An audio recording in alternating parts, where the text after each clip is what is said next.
Hello, everyone, and welcome to this IANA webinar. Really pleased to have you here. This is part of the Intermodal Adapts series that we've been doing throughout the year. I'm really pleased to be able to bring this session, the Infrastructure Investment and Jobs Act. What's in the bill and how will it help my business? Let me introduce our guest today. Elaine Nessle is the Executive Director of the Coalition for America's Gateways and Trade Corridors, or sometimes called CAGT. A great organization that we've been part of for a very long time. They do a lot of great work. And Elaine, it's really wonderful to have you here. Thanks for joining us. Thanks so much for having me. I am really happy to be here, especially when we have good news to share and celebrate in the passage of an infrastructure bill. So let's get to it. I'm here today to talk about the Infrastructure Investment and Jobs Act, and I think it would probably be helpful to give folks a little bit of background on my organization before I get into the meat of it, because that will help you to understand the prism through which I will deliver the information. The Coalition for America's Gateways and Trade Corridors is celebrating its 20th year right now. So by association standards, we're relatively young, and we are a very diverse group. We have seaports, state DOTs, MPOs, cities, engineering firms, short line rail, ag shippers, many different types of organizations as our members.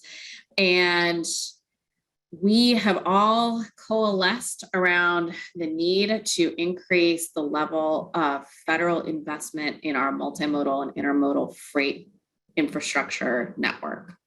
And so we have been championing for many years the need to make strategic investments at the federal level in our supply chain infrastructure.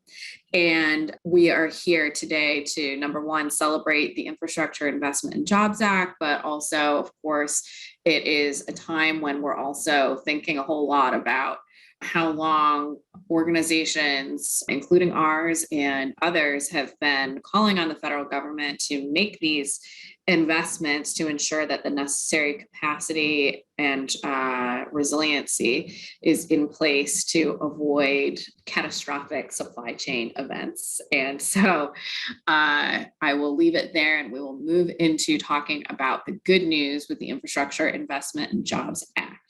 The bill was signed into law just under a month ago. As you all know, the overall package totals about $1 trillion. The transportation portion of that is $567.4 billion. And just to put it in perspective with what we have been investing in the past in our infrastructure networks, this is $274 billion above what we consider to be like the baseline spending. So that's the level of investment that we have grown accustomed to through the authorization cycles that come up every 5 years or so. So it's a huge bill, and we have some key takeaways of what we can celebrate as the freight and goods movement community. There is now going to be established at United States Department of Transportation an Office of Multimodal Freight Infrastructure and Policy, and this office is going to sit within the office of the Secretary. For those of you who have been around for a long time and have been working on these issues for a long time, you might be wondering, how is that different from the Office of Intermodalism? And I am happy to tell you that one key differentiator between what this office is going to do and what the Office of Intermodalism was able to do is that this office actually has been charged with distributing a lot of money. And so several of the competitive grant programs that we're going to be talking about today are going to be housed under the Office of Multimodal Freight Infrastructure and Policy. And that is really key because previously the competitive grant programs were administered in a stovepiped fashion. And that is a result of how the U.S. Department of Transportation is set up. There is the Federal Highway Administration, the Federal Rail Administration, the Maritime Administration, et cetera. And so each one of those stovepipes examines competitive grant applications through their respective lenses. The role of this new Office of Multimodal Freight Infrastructure and Policy is to be situated high enough within the office of the secretary so that they can act as a coordinating force in working among these modal administrations and also coordinating between them when we have multimodal infrastructure applications. Another big achievement in the bill is the CDL apprenticeship program, which allows for CDL holders between the ages of 20 and 21 to work with experienced drivers on interstate commerce driving. And of course, this is really important because we are facing a national truck driver shortage. And one issue that has come up time and time again is the barrier to entry. If someone is 18 years old, they're graduating from high school, they want to go out and begin earning money and settle into a career immediately. And so allowing them to enter into the CDL apprenticeship program is going to be really important to driver retention. And it's also going to be important for eventually increasing the overall pool of drivers that will be available to move goods across the country. Up to $80 billion is available for freight infrastructure investment. And I have to say that as we talk about a lot of these numbers, these different things are open to interpretation. And so I'll try to do my best in terms of explaining how we arrived at these numbers. We arrived at this up to $80 billion available for freight infrastructure by looking at not just the freight specific programs that exist within the IIJA, but also the programs that list freight infrastructure as their eligible investment uses. So some grant programs that might also be open to transit, for example, also have freight infrastructure as an eligible use. And that's why we're saying up to $80 billion is available for freight infrastructure investment. That is a huge number. It is very much needed, and we'll get more into that, but it is truly an achievement of this piece of legislation. Multimodal investment flexibility has increased from about 10% to about 30% in the freight formula and infra programs. The freight formula and infra programs are freight specific programs that were developed under the FAST Act in 2015.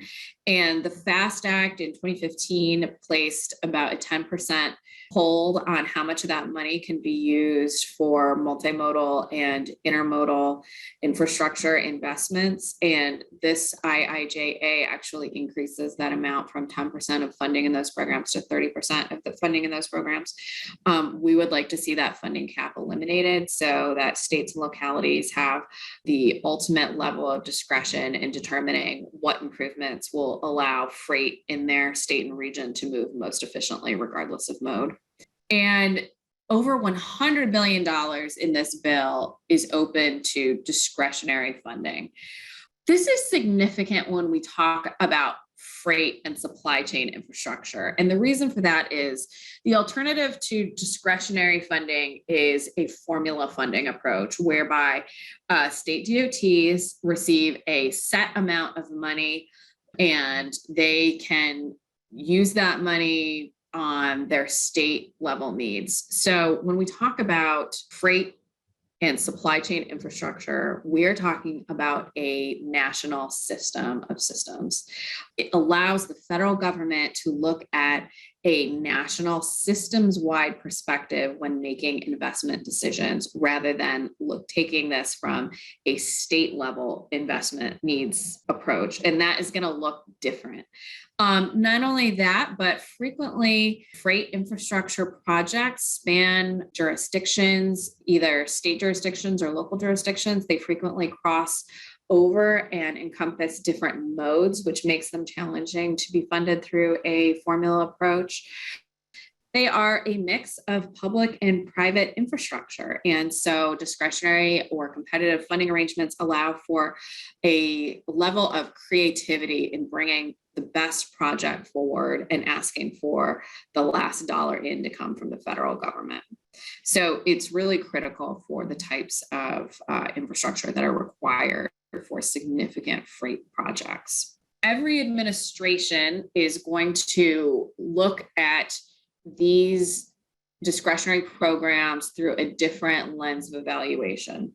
Congress assigns US DOT with a number of selection criteria, and then the Department of Transportation is able to further refine and add to that list. And so the Biden administration has signaled very clearly that the lenses through which they will be evaluating these discretionary grant awards is how they work toward improved environmental outcomes and racial equity.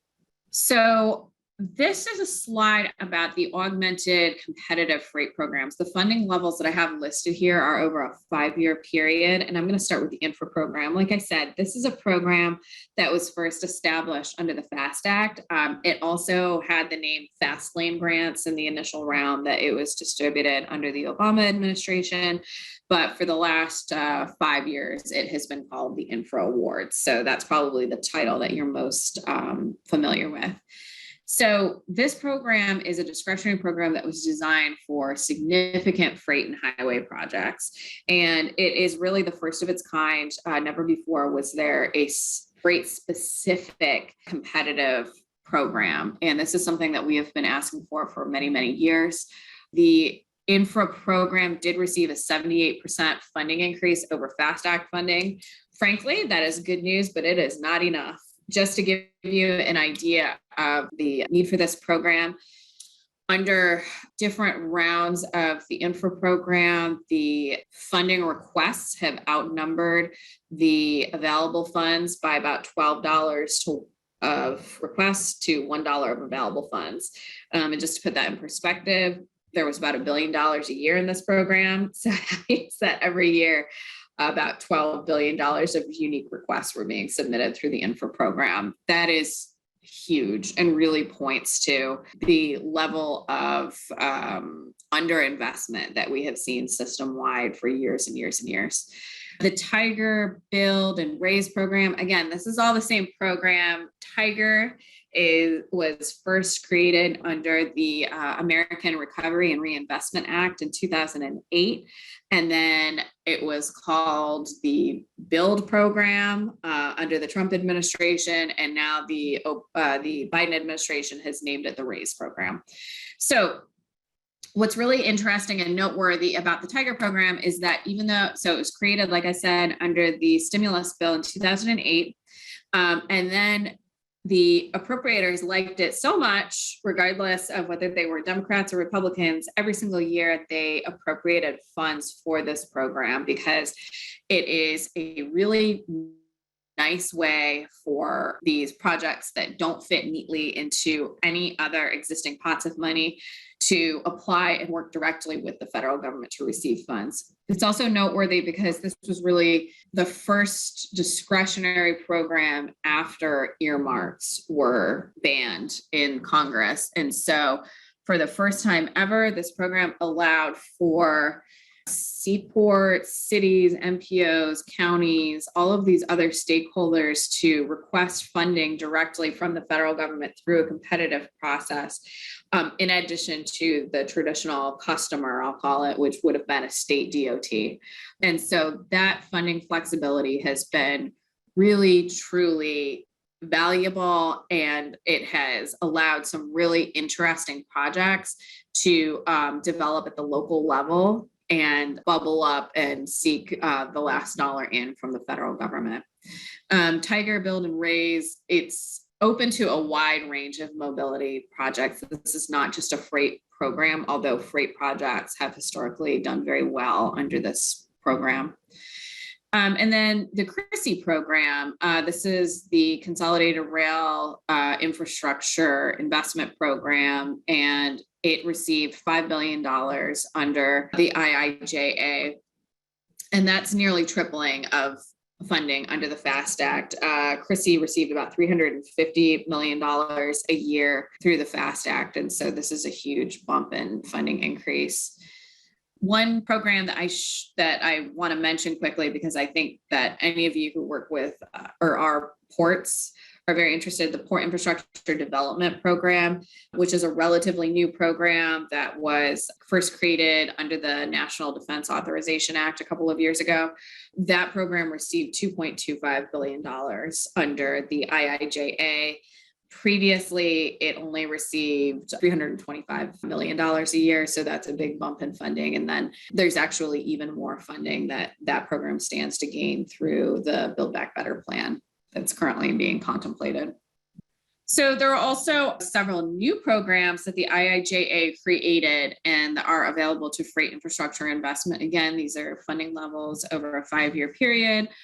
There is a bridge formula program, which has $27.5 billion available through it.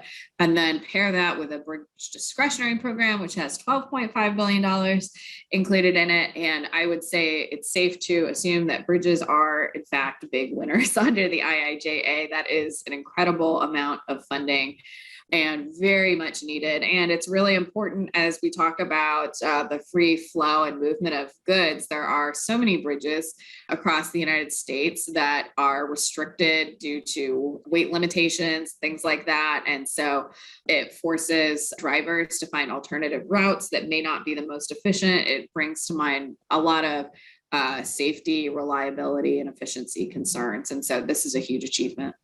There's also a mega projects program included in the IIJA. This is a new program that freight and transit are both able to compete for dollars under.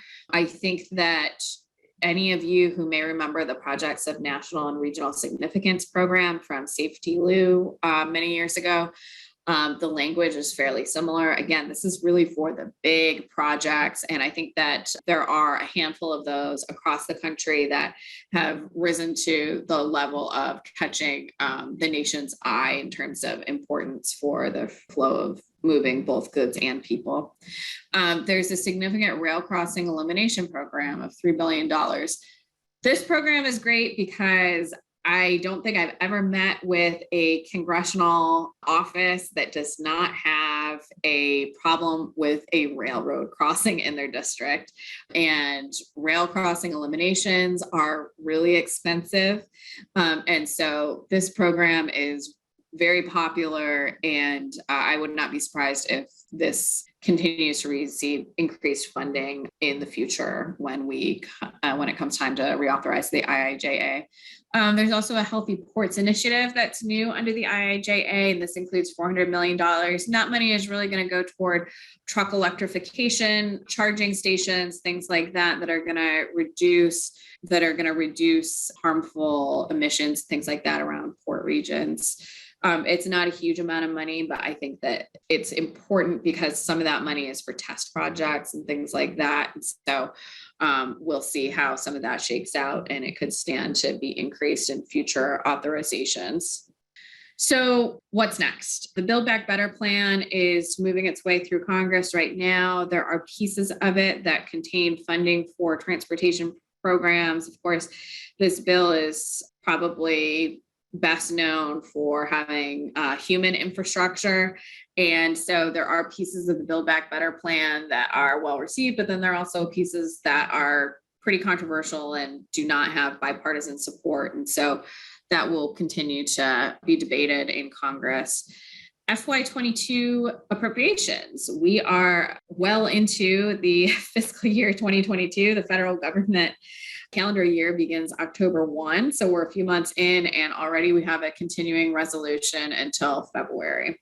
So we'll see how that goes. But there are some pieces of the FY22 appropriations that need to be harmonized with what was included in the IIJA. So that's why I bring it up. And then finally, the IIJA implementation. There is a lot of money that is going to be at the discretion of US DOT to move. And so US DOT is getting its ducks in a row and moving forward with creating these notices of funding opportunity. In the instances of pre-existing programs, it's going to be a little bit easier for US DOT to move swiftly on those programs, but there are also some new programs included in the IIJA that the administration will need to take a little bit more time to mull over and get the specifics worked out. And so I think that there will be some opportunity for stakeholder engagement to work through the implementation process. And that's something that we are certainly looking forward to working with DOT on, because just overall, the IIJA really is a historic level of investment. I do not want to say once in a generation, because I'm hoping that it's actually not once in a generation, because in 5 years, this money will be spent, and we need to be thinking about what happens after those 5 years, because we cannot just turn on funding for infrastructure like it's a faucet. We can't turn it on and off. We have to come to a sustained level of increased investment that states and localities can expect and depend upon for their future transportation planning. So with that, I am going to stop, and I would be happy to take questions from folks. Elaine, thank you so much. You've really demystified a lot of this. It'll be interesting to see how this plays out as we kind of continue to talk about this over time. Because as you said, it's not like all of a sudden everyone's bank account has X amount of X billion in there that can just run off and start replacing bridges or whatnot. So that's going to be a really interesting piece, I think, for us all to kind of keep an eye on a regular basis. So one of the questions that we've got, and we just kind of want to kick things off, is just sort of spending. And you mentioned it, the economic stimulus package from 2008, 2009, whenever that was. But I want to say that was the last time that we saw spending in this at this level. Could you talk a little bit about how this new act is similar to the economic stimulus of the 2008, 2009 era, kind of how they're similar, how they're different? Yeah, that's a great question. So I think that the term that comes to mind when people think about the stimulus bill of 2008, 2009 is shovel ready. And the goal at that time was really to put people to work and to get shovels in the ground and ribbons cut so that we could have that true economic boost that is the result of public works projects. The term that we're hearing this time around is the question of whether or not a project is shovel worthy. And so the evaluation will be on what are the long-term economic benefits of a project, not just how many jobs does it create in the short term with putting people to work, building a road, but what utility will that road serve in 10 years or 15 years? And how will it serve our access to foreign markets, for example? And so that is one big way that these two bills differ. And then the question of how they are similar. Both of them included some discretionary funding, and that really allows state and local governments and stakeholders that don't typically have the opportunity to go to the federal government and ask directly for funds to have that interaction and relationship. Previously, these non-state level agencies had to work directly through their state DOT to bring their projects forward at that level. And then it was up to the discretion of the state DOT whether or not they wanted to submit that project for federal funds or perhaps make an award from their state level funds. This allows those other stakeholders to go directly to the federal government and ask for money. And that's important because it also frees up state DOTs somewhat to use their dollars on their many, many needs. I mean, there is no shortage of needs for a state DOT, that's for sure. And so these different pots of funding, port infrastructure development grants, for example, allow for constituents of the State Department of Transportation to go to the federal government and say, hey, we need some money for an access road or what have you. So I'd say that that's how they're similar. And I think that because that relationship was received really well through the stimulus, we're seeing a lot more of it in subsequent legislation, including the IIJA. Great. Thank you. Great clarification. We've got a number of questions around the funding itself. So I guess the first and probably the biggest one would be, and this is probably on everybody's mind, and it kind of flows from the shovel appropriate discussion that you just led us through, is How quickly are we likely to see these funds distributed and starting to make a difference in improving the infrastructure? So for the formula money that's going to go to states, that is instantaneous. That money is just going to fly to state DOTs, and state DOTs can push that money out immediately. For the competitive grant awards, that's going to take a little bit more time. But for programs like infra and RAISE and PIDP, it's going to be a relatively short turnaround time because this administration has experience administering those dollars. They've already developed notices of funding opportunity, and so they're able to immediately post those in the Federal Register and solicit applications and move forward through the evaluation process. And then in terms of the next step, and there's a question of putting these applications together. That is a time-intensive process. But as I said earlier, in my example of the infra program, that program has been wildly oversubscribed for the last 6 years. And so there are a lot of public agencies that have applications that they can take off the shelf and make some edits to make sure that they fulfill the questions that are being asked and resubmit. And these projects, when they go through their environmental impact statements and their preliminary engineering and things like that, and there's a shelf life on some of those approval documents. And so making sure that we can get money to the worthy projects that have a shot clock on them is going to be really important.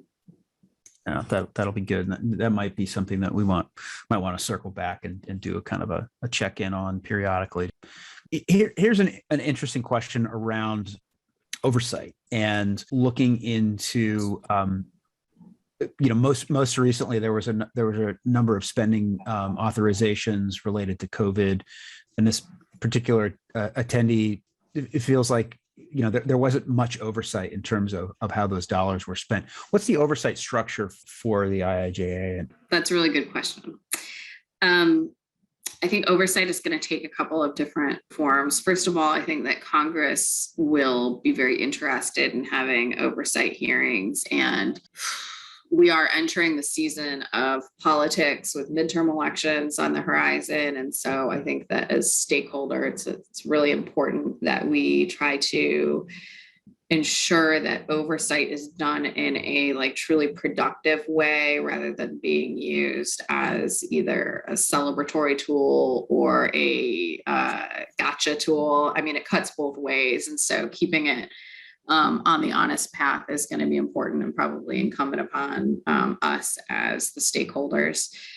I think that the other form that oversight is going to take is in these competitive grant programs. One thing that you'll see is there are new oversight measures included in the awards process that were not that did not exist in previous iterations of the grant process. And that was done very intentionally. That's something that our group has called for a long time, because if there's not a sufficient level of transparency in the award decision-making process, then it undermines everything. And even if it is a very worthy project that received funding, if we don't have transparency, then it's called into question. And it's really problematic for how we're going to fund these big, unusual, kind of lumpy projects going forward if we cannot get to a point with the discretionary program where there is public trust. And after all, these are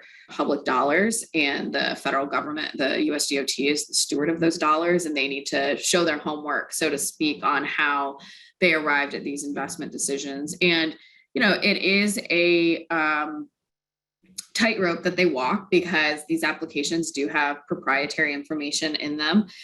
We as folks who are in the freight community know very well that a lot of the data that is exchanged in the movement of goods is proprietary. And so that information will need to be scrubbed, but there is information that can be shared with the public to help illuminate why decisions were made. That makes a lot of sense. Thanks for that. To step back, one quick question around total numbers throughout the process leading up to the passing of the act, and now kind of even following on from it. I've seen a lot of different numbers. Can you talk a little bit about, because I trust you, because you've been in this for so long. How did you guys arrive at the numbers that you're using in terms of totals and the component pieces? Okay, I love this question because you do see a lot of numbers flying around. And so we can break the funding into 3 buckets. The first bucket is going to be funds that came from the Highway Trust Fund, and that's pretty straightforward. That's money that's collected at the pump when people buy gas. The second piece of funding that comes through this bill is a one-time appropriation, and so that money is coming from the general fund at the Treasury. Those 2 pieces are real money. And then there's a third piece here, and that is an authorization for future appropriations. And so the numbers that I have used in this presentation are the numbers that we are guaranteed to receive under the IIJA. There is a possibility that these programs could receive more money if the appropriators choose to put more money against these programs in the future. And that's a possibility, but we just don't know right now. It can't be understated that this is an unprecedented level of investment in infrastructure. And while, we all think that it's very much needed, appropriators down the road could say like, well, we've kind of done infrastructure and now we need to bump up defense spending or spending on any other of the multitude of federal responsibilities that come under their purview.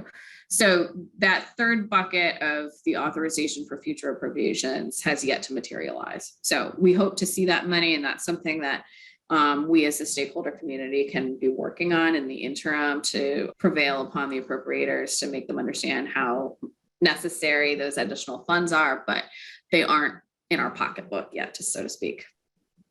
That's great. Thank you, Elaine. And you actually answered the next question, rolled into that. So well done. You're just amazing. I'm reading your mind.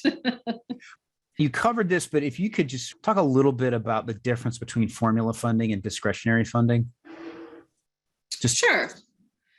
So a formula funding flows from the U.S. Department of Transportation to state departments of transportation. And 30 some years ago, there was a process in Congress where many elected officials got together and hammered out a formula, and they decided that New Jersey was going to get X percentage of dollars, Montana was going to get X percentage of dollars, so on and so forth. It was a political process. It was not necessarily a process based on population need, sure, what have you. Yes. And so that's how the formulas were developed. And the formula approach is a guaranteed amount of money that state departments of transportation very much rely on to get their basic needs met. And then the other piece of it is a discretionary program. And a discretionary program is an amount of money that we'll call it like aspirational, because you can't count on that money. That is money that you're going to compete with a lot of different entities to receive from the federal government. And then there are interesting pieces of it. For example, there's a freight formula program that each state receives some money, and some states have chosen to use that money to run a state level discretionary program. So the state of California, for example, receives their formula apportionment from the federal government for freight infrastructure investment. And then they take that formula money and they combine it with money that's raised through a state tax measure. And the California Transportation Commission solicits applications for funding, and they award grants at the state level using those formula dollars. So there is some creativity that can be employed once that money arrives at the state level, depending on, the governing laws at the state level, et cetera. But that's I wouldn't call it the short answer, but that's an answer. Considering the complexity of the question and the reality, that's a pretty short answer. And I think you kind of wove in this next question that came up from one of the attendees on how funding is decided, and it's really like you need to submit an application and have it reviewed, and a determination will be made, or it will be actually put together in specified funding, right? So you have to sort of make your case to either the state DOT, the local DOT, the federal government, or perhaps Congress if it's that kind of level. But change gears just for a quick minute. Here's an interesting question around labor. And it's a big component of kind of where we all are right now.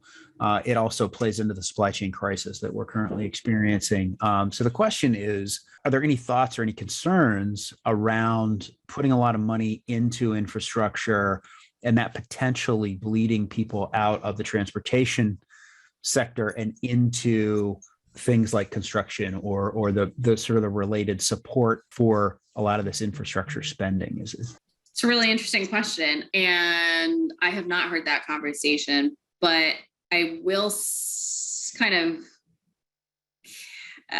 counter it in a way and say that there has been a discussion about infrastructure deficiencies causing people to leave the labor markets that serve goods movement. And so if you are a truck driver and you are sitting in traffic constantly because there's insufficient capacity, or you're constantly having tire blowouts because there are, potholes that are impossible to avoid, and you are less profitable, or these repairs are eating into your profits, et cetera, it's just not a desirable workplace. And so it's an interesting question that was asked. I think that the alternative, though, is that we also suffer by losing labor who are frustrated with the dysfunction of the system.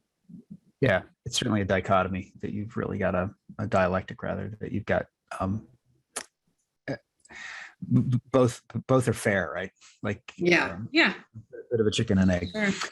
In terms of the CDL apprenticeship program, really excited about that. That's great news. Any expectation of A, when that will roll out, and B, any idea if there's any future in that getting that minimum age pushed down to 18? I think that there is a requirement that the CDL apprenticeship program is set up at some point mid-year 2022. I would say don't quote me on that, but I know I'm being recorded. So I would say I'd need to double check that, but I am pretty sure that there was a implementation timeline for that particular piece.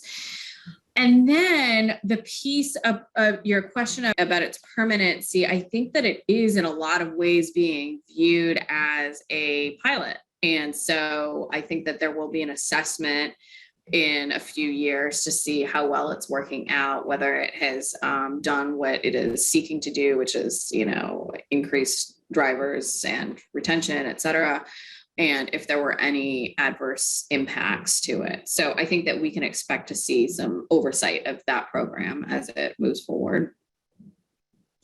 Yeah, I think the attendee just pointed out there are some interesting insurance implications for the program, and for the motor carriers, insurance is, I think it's probably a nice way to put it if I say it's a nightmare. Here's a quick question around the CRISI component. What type of rail projects do you, if you know, will be covered under the CRISI component of the Act?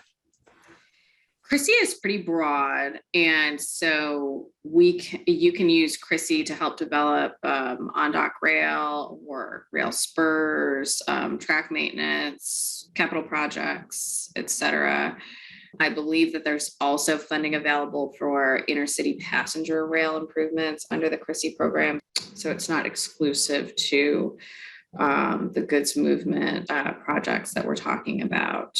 Right. Yeah, it's pretty broad. I mean, that makes sense because obviously the genesis of the question is around the ownership of the trackage, and it's it's predominantly a privately owned and maintained byway. So that's sort of the question is how will the federal funds play with the huge amounts of dollars that the rail operators put into their infrastructure on an ongoing basis. You touched on the grade crossings, and that's exciting. There's a problematic grade crossing in probably every elected official's jurisdiction. In terms of the investment flexibility, just for clarity, there was one of the items that had a 30% cap, which is an increase over the 10% cap. Does that apply to the $100 billion in discretionary funding, or is that a more narrow band of funding? Yeah, that 30% cap is specific to the infra program and the freight formula program. And so the infra program is a discretionary freight program, and the freight formula program is the amount of money that goes to states. And if I can be frank, I think that it's an improvement over what we had, but it does not go far enough. It is not good enough, especially when we consider that a whole lot more. The argument has always been that we cannot allow funds that originate at the pump to be used for non-highway infrastructure. But two things on that point. Number one of the requirements of the infra program is that you have to show a benefit to the primary highway freight network. So regardless of where the money is spent, it has to show a benefit to highway users. That's number one. And number two, let's be honest, a lot more than 30% of the money coming out of the Highway Trust Fund is from the general fund of the Treasury at this point, because we have not had the political bravery or ambition since 1993 to increase the gas tax. And so that money is woefully insufficient relative to our infrastructure needs. The purchasing power has decreased year over year because the amount was not indexed to inflation. We look at we're all seeing it in our own households today when we think about how much construction materials cost now relative to what they did 5 years ago. Oh my gosh, it's incredible. And so that fee has been flat for way too long. And we are all paying money into the general fund of the Treasury. And it's not just based on a highway user fee anymore. And so more of that money should be available to make infrastructure investments regardless of mode. So that's my soapbox speech. That's a great, and I think you were very kind to put a nice sort of sweet spin on that. Well done. Agreed. Folks do tend to ignore the fact that every dollar that's spent on taking traffic off of the highways benefits the highways. Just to reiterate the time span that we're talking about. So the dedicated funding is for a 5-year window. And then there's the sort of the more discretionary funding over time will potentially stretch that out. Well, we're really looking at, I would think of it as like 5 years of awards and award notifications. And then of course, some of these projects are going to have a much longer tail. And so they could be developed longer than 5 years, but the amount of funding that US DOT has at hand to hand out is confined to 5 years. And that includes the authorizations for future appropriations. I'm hemming and hawing a little bit here because I think that for some of the other non-transportation uses included in the bill, it may extend to 7 years. And I think there's also some murky water because I think it's 5 years of spending, but the offsets that justify the spending extend way beyond 5 years. And that's for people like way smarter than me to figure out, economists who study these things. Yeah. Yeah. I think you're absolutely right that there's that we can only know what we know, right? There's a question around the supply chain crisis and it potentially lessening. It's likely to be a fair amount of time, but I think you touched on it in your intro in terms of sort of the if you had a crystal ball and you were saying, okay, well, what's probably going to be the first thing out of the gate? Do you have any sense of like what kind of projects or the sort of the first domino to fall in terms of projects getting underway to start spending some of this money? Great question. There's a heightened awareness given the supply chain dysfunction that we're experiencing right now. And so I think if decision makers are sensitive to that, they will be looking at the system and saying, where did we fail to provide enough capacity? Where did we fail to provide sufficient redundancy? And they will begin to knock off those types of investments and approach it from a standpoint of where did we fail as a federal government to provide what was being asked of us by the private sector. It's such a delicate situation, what's happening right now, because of course, it really illustrates the complexity of the freight network that most people don't take the time to think about, more or less take the time to understand. But the interactions between the public sector and the private sector is really interesting. And I think we're seeing Congress begin to try to figure out what the federal government's role is in helping to right the ship, so to speak. And they feel like they have to have a role because members of Congress are hearing from, members of Congress from the interior states are hearing from their constituents who are farmers and exporters and so forth. And they're saying like, what the heck is going on? What are you going to do about it? And it's hard for people who do not spend their lives studying this stuff to really understand what is going on. And I think that the best thing that the federal government can do is to provide investment for capacity enhancements at this time and work through it that way rather than some of the other methods that they're currently contemplating. I would agree. And I think that as an industry in general, I think we all tend to be fans of self-regulation rather than government regulation. And, I think that can be a slippery slope for sure, that you really open yourself up to enhanced government regulation on private industries, many of which are controlled by international companies that are not headquartered here, don't really. Absolutely. There's not a whole heck of a lot of leverage that one can put on them. So I think what we've been practicing for our entire time span and CAG to a very focused degree is let's get a table together, bring everybody to the table, understand everybody's pain points, and try to work through collaboratively to ease things up, so that we don't actually leave anything on the table for the government to come in and try to regulate. Empty returns, for example. Just popped up in the Q&A. So I think we are about out of time. Elaine, thank you so much for your time. It's been a treat. I really appreciate you walking us through this. You put together a great little sort of cheat sheet to the Infrastructure Investment Jobs Act. We will be sending that out to everybody after we wrap up here. So just folks, be aware of that. It's a really great kind of overview of some of what Elaine covered today. But we really value your time. We really appreciate you digesting this for us, so that we can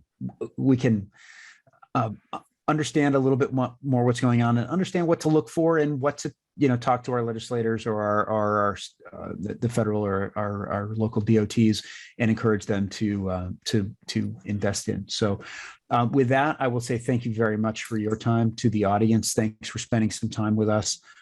We really appreciate you supporting IANA, the connecting force behind intermodal freight.